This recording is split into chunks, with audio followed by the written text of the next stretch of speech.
बिस्मिल्लाहिर्रहमानिर्रहीम। अस्सलाम वालेकुम स्टूडेंट्स। आज हम स्टार्ट करेंगे लेक्चर नंबर 1 का बी, पेज नंबर 6। टॉपिक का नेम है microscopic characteristics of forward and reverse reactions. Okay students, आप लोगों ने प्रीवियस लेक्चर में फॉरवर्ड और रिवर्स रिएक्शंस जो थे उनके बारे में स्टडी किया था कि फॉरवर्ड रिएक्शन जो होती हैं जो राइट टू लेफ़्ट मूव करते हैं, लेफ़्ट टू राइट मूव करते हैं, जबकि रिवर्स जो हैं वो राइट टू लेफ़्ट मूव करते हैं। ठीक है, और आपको ये भी पता है कि इस फॉरवर्ड रिएक्शन में रिएक्टेंट्स मिलते हैं, जबकि रिवर्स रिएक्शन में प्रोडक्ट्स जो हैं वो रिकम्बाइन कर रहे होते हैं। ठीक है, ये सारी हमने चीज़ें प्रीवियस लेक्चर में पढ़ी थी। तो आज इसका हम डिफरेंस देखते हैं। It is a reaction in which reactants react to form products. ठीक है, फॉरवर्ड रिएक्शन। रिवर्स रिएक्शन में इसके अपोजिट होता है। It is a reaction in which products react to produce reactants. Second one is it takes place from left to right. It takes place from right to left. At initial stage, the rate of forward reaction is very fast. In the beginning, the rate of reverse reaction is negligible. ये हमने पहले भी condition जो है वो discuss की हुई है। इसकी रीज़न ये है कि स्टार्टिंग में हमारे पास जस्ट रिएक्टेंट्स होते हैं, तो रिएक्टेंट से हमारे पास फॉरवर्ड रिएक्शन होता है। ठीक है, उस वक्त हमारे पास अभी प्रोडक्ट्स नहीं बने हुए, तो ऑब्वियसली उस वक्त रिवर्स रिएक्शन ज़ीरो पे होगा ना। तो स्टार्टिंग में फॉरवर्ड रिएक्शन फास्ट होता है, जबकि रिवर्स रिएक्शन ज़ीरो होता है। ठीक है, जबकि जैसे जैसे रिएक्शन प्रोसीड करता जाता है तो फॉरवर्ड रिएक्शन का रेट कम होता जाता है, रिवर्स का रेट बढ़ता जाता है, क्योंकि अब रिएक्टेंट्स कम होते जा रहे हैं, प्रोडक्ट्स बनती जा रही है। प्रोडक्ट्स जितनी ज़्यादा होगी उतना ही रिवर्स रिएक्शन ज़्यादा होगा। ठीक है, it slows down gradually, it speeds up gradually. Next है हमारे पास macroscopic characteristics of dynamic equilibrium. Equilibrium की कंडीशन आप लोगों ने पढ़ी थी, ऐसी कंडीशन जिसमें हमारे पास रिवर्स और फॉरवर्ड रेट जो हैं वो सेम होते हैं, लेकिन इनकी जो डायरेक्शन है वो अपोजिट होती है। तो ऐसी कंडीशन को हम बोलते हैं डायनामिक इक्विलिब्रियम। ठीक है, तो उसकी जो कुछ प्रॉपर्टीज़ हैं इंपॉर्टेंट, वो हमारे पास ये बुक में गिवन है पेज नंबर 6 पे, तो वो हम डिस्कस करते हैं। ठीक है, An equilibrium is achievable only in a closed system in which substances can neither leave nor enter.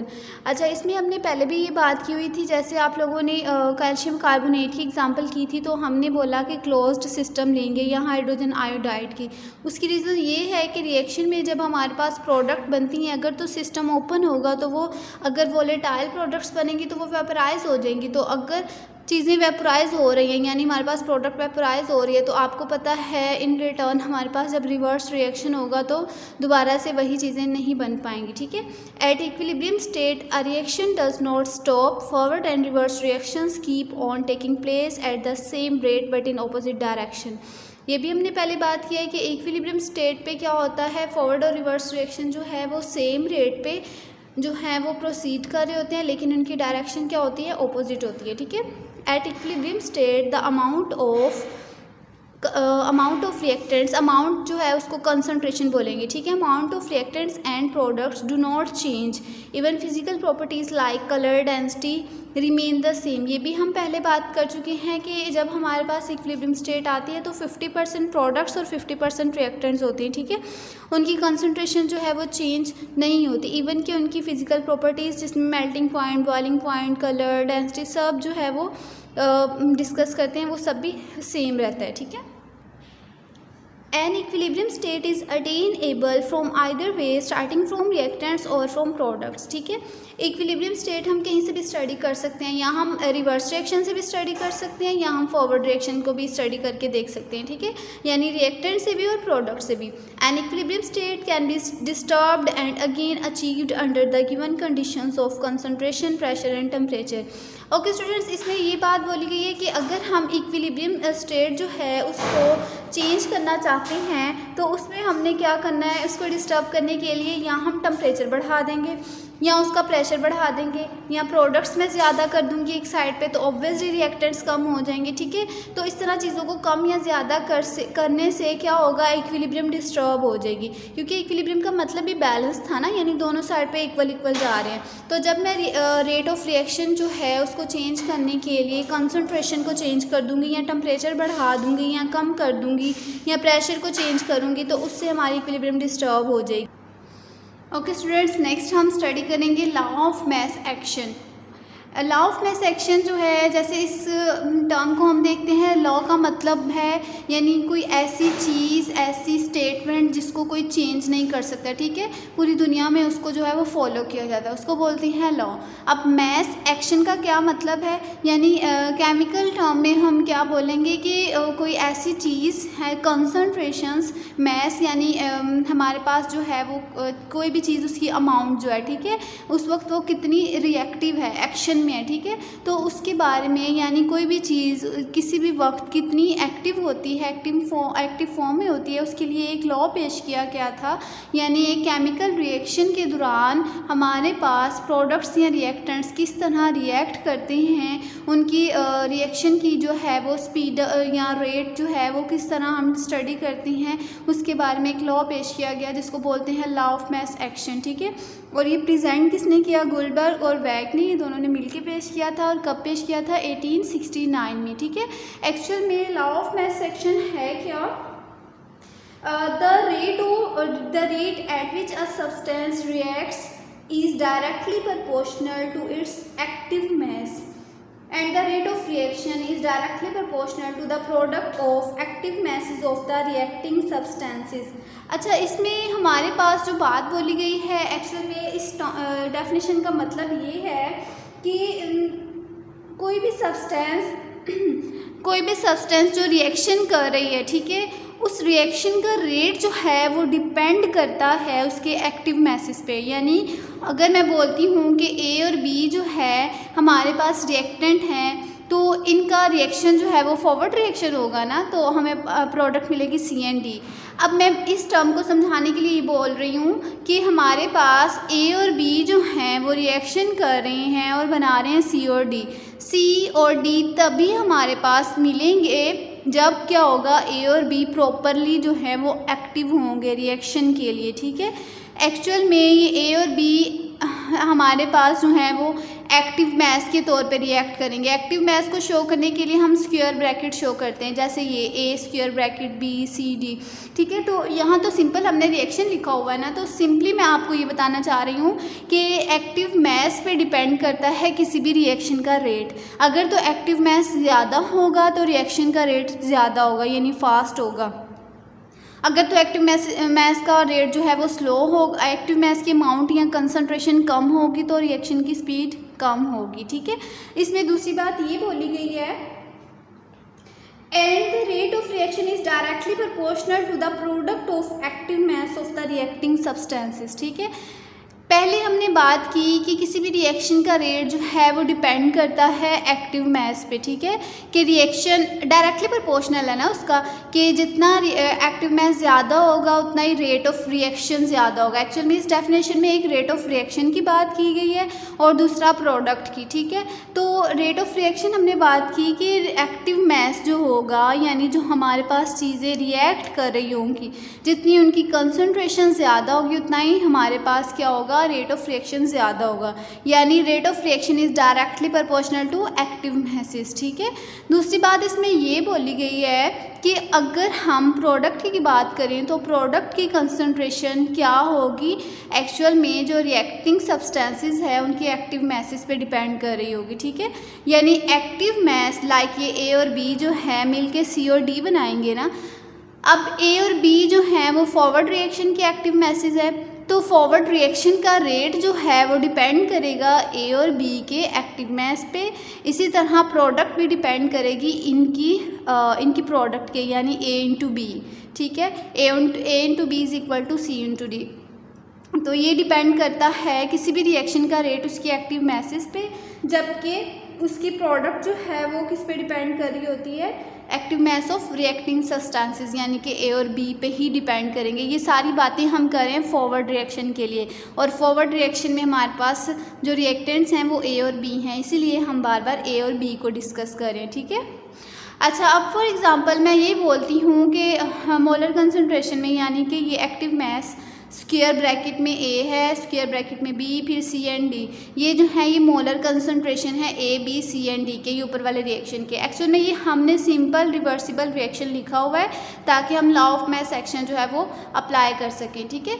ये रिवर्सिबल रिएक्शन पे अप्लाई करते हैं। तो होगा ये कि सबसे पहले तो हम एक्टिव मास की फॉर्म में लिखेंगे ना, तो एक्टिव मास को हम मोलर कंसंट्रेशन में शो करते हैं ना U, ठीक है। तो अब क्या होगा, according to law of mass action, rate of forward reaction जो है उसका रेट किस पे डिपेंड करेगा, उसके एक्टिव मासेस पे, यानी A और B पे, ठीक है, यानी इसके रिएक्टेंट्स पे। किसी भी रिएक्शन का रेट उसके रिएक्टेंट्स पे डिपेंड करेगा, ठीक है, जो कि हमने ये स्क्वायर ब्रैकेट में लिखे हैं। Rate of forward reaction is directly proportional to molar concentration of A and B, ठीक है। अब इसका ये डायरेक्टली प्रोपोर्शनल है, तो आपको पता है प्रोपोर्शनैलिटी के साइन को ख़त्म करने के लिए हम कांस्टेंट लगाते हैं।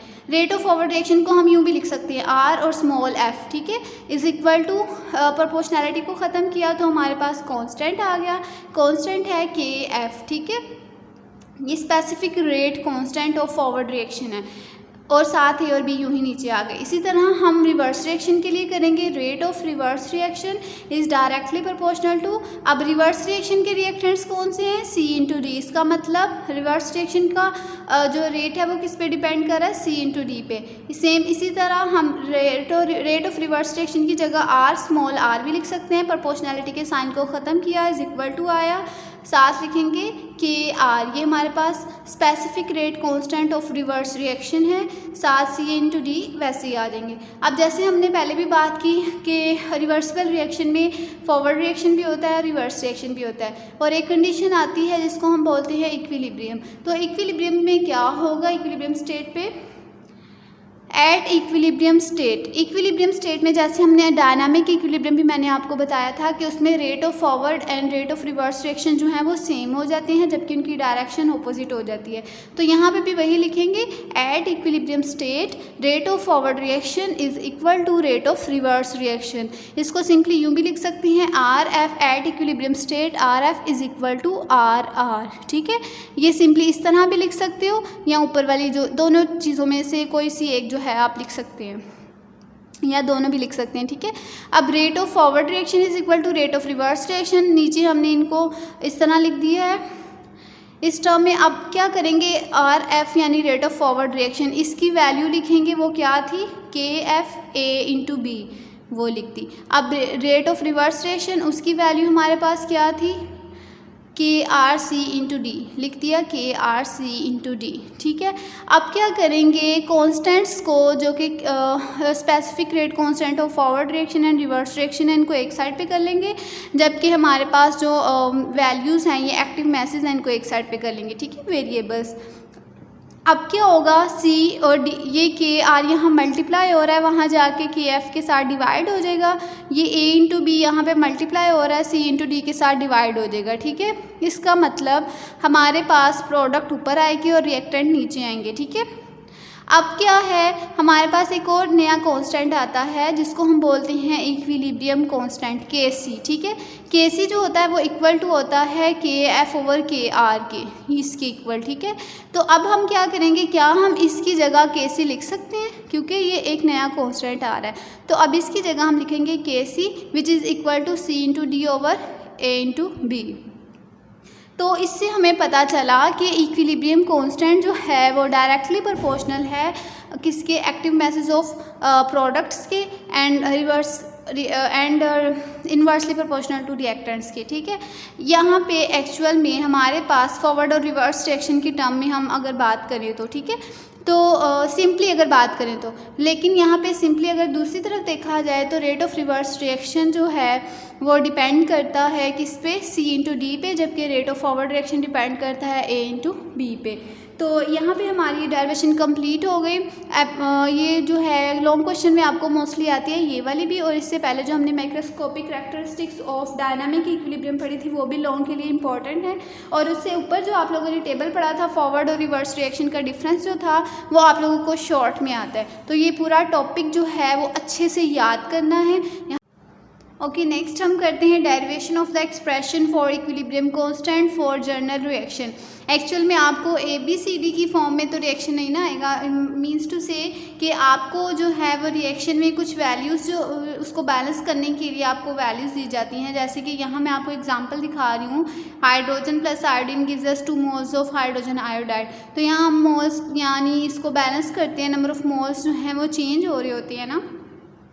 तो इस कंडीशन में हम किस तरह जो है वो डेरिवेशन लिखेंगे वो हम देखते हैं, ठीक है।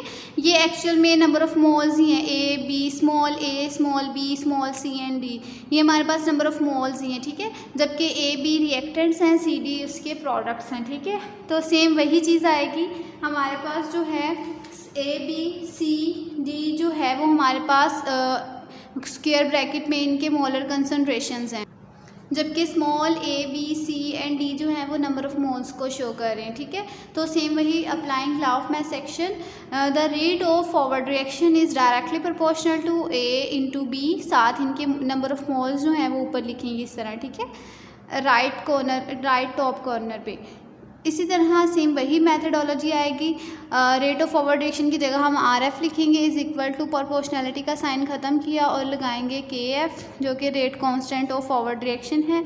ये वैसे ही वैल्यूज़ नीचे आ जाएंगी। Rate of reverse reaction is directly proportional to C into D, ऊपर इनके नंबर ऑफ़ मोल्स जो हैं वो या मोलर कंसनट्रेशन जो है उसके ऊपर नंबर ऑफ़ मोल्स शो किए हुए हैं। इसी तरह इसको रेट ऑफ रिवर्स रिएक्शन को हम आर से शो करेंगे, प्रोपोर्शनैलिटी ख़त्म की, नया कांस्टेंट लगा के आर। इक्विलिब्रियम कांस्टेंट पे इक्विलिब्रियम स्टेट पे क्या होगा, R F is equal to R R, इनकी वैल्यूज़ पुट करेंगे।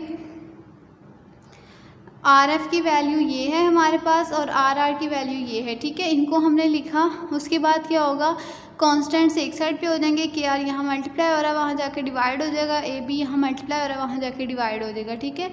नया कांस्टेंट है कि इक्विलिब्रियम कांस्टेंट के सी जिसको बोलते हैं, वो के एफ ओवर के आर की इक्वल होता है।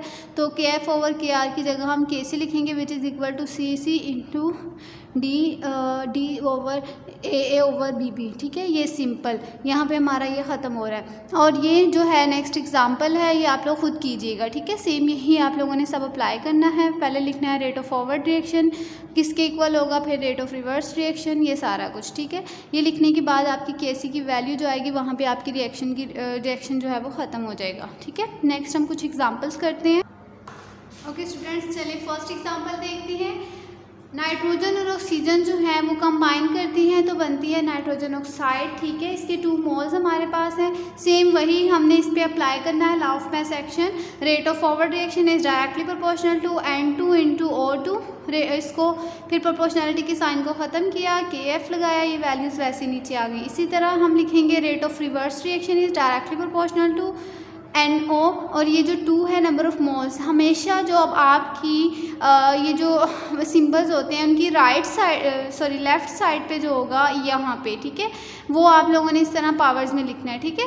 वो होते हैं नंबर ऑफ़ मोल्स। अगर नीचे लिखा हुआ है तो वो उसकी नंबर ऑफ़ एटम्स हैं, उनको आपने सेम वही ऐसे ही लिखना है जैसे मैंने N2 और O2 लिखा है, ठीक है। इसको पावर्स में नहीं लिखना। अब जब यहाँ इस तरह आएगा तो आपने पावर्स में लिखना है, ठीक। Rate of reverse reaction is directly proportional to NO, ऊपर 2 जो है वो पावर्स में आ जाएगा। आर जो है वो rate of reverse reaction is equal to proportionality को ख़त्म किया, कांस्टेंट लगाया, ये वैल्यू वैसे नीचे आ गई। इक्विलिब्रियम पे rate of forward reaction is equal to rate of reverse reaction, इनकी वैल्यूज पुट की, कांस्टेंट्स एक साइड पे और वेरिएबल्स एक साइड पे, तो इनको इक्वल किया केसी के, तो आपकी वैल्यू ये आ गई, ठीक है। ये आपकी बुक में प्रॉपर स्टेप्स जो हैं वो गिवन नहीं है, कुछ स्टेप्स मिसिंग है, तो आपने इनको फॉलो करना है, ठीक है। यही इसी तरह बिल्कुल लिखना है। इसी तरह नेक्स्ट हमारी एग्जांपल है, नाइट्रोजन और हाइड्रोजन मिलते हैं तो अमोनिया बनता है, ठीक है। अब क्या करेंगे, सेम वही rate of forward reaction is directly proportional to N2 into H2, जबकि 3 जो है वो पावर में आएगा। इसी तरह rate of reverse reaction is directly proportional to NH3 और 2 जो है वो पावर में आएगा। इसको आपने प्रोपोर्शनैलिटी को ख़त्म करके KF लगा दिया। इसी तरह इसको ख़त्म किया, KR आ जाएगा। इक्विलिब्रियम पे दोनों बराबर होंगे, इनकी वैल्यूज़ लिखी, कांस्टेंट्स एक साइड पे, वेरिएबल्स एक साइड पे, फिर इसको इक्वल किया KC के, तो आपकी फाइनल ये आ गई, ठीक है। ये आपको शॉर्ट में भी आ सकता है, लॉन्ग में भी आ सकता है। इनके सारे स्टेप्स लिखने अगर लॉन्ग में आए तो, शॉर्ट में आए तो जो बुक में जितने स्टेप्स गिवन है उतने लिखेंगे, ठीक है। यहाँ पर हमारा टॉपिक कम्प्लीट होता है। अल्लाह हाफिज़।